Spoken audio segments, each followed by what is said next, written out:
Hi guys, Jay here from Limitless Random. Gawa na natin ang content ng bago kong nabiling headset.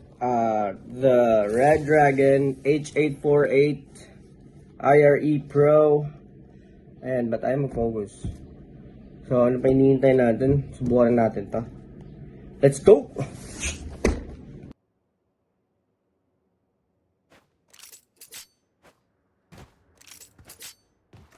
Hello guys, hello, mic check, 1, 2, mic check, 1, 2. Ito nga pala yung tunog ng ating mic pagka nasa gaming tayo, nasa Valorant. So, para sa akin, okay siya. Nabili ko to sa price na 1.7. And, ayun, okay naman siya para sa akin. Napakasulit na niya. Tayo natin bumaril.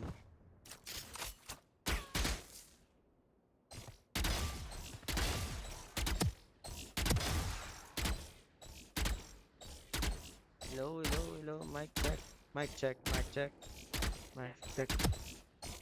Ayun, hindi na tumatama. Oh, ayun oh. Oh, yun. Wala talaga to, wala na to. Nako po, hello.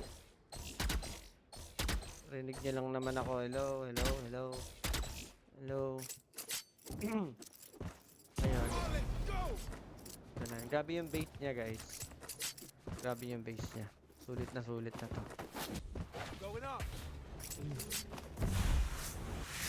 Tapos napakaano niya. Sobrang gaan niya. Parang wala kang sinusuot sa ulam. Ayun, so ayun lang naman. Red Dragon H848 IRE Pro, napakasulit. For me, okay na siya sa price niya. And pwede rin siyang panggamit sa mga call center agent natin dyan, mga online, mga virtual assistants natin. So, okay siya. Sobrang gaan lang talaga, guys. Tsaka pwede siyang Bluetooth. May dongle na din siya. Tapos pwede din siyang wired. So, kayo na pumili kung mas comfy kayo sa mga options na yan.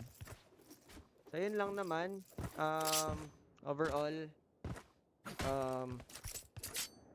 95 over 100. So, yun. Thank you guys. I hope you guys subscribe. Bye!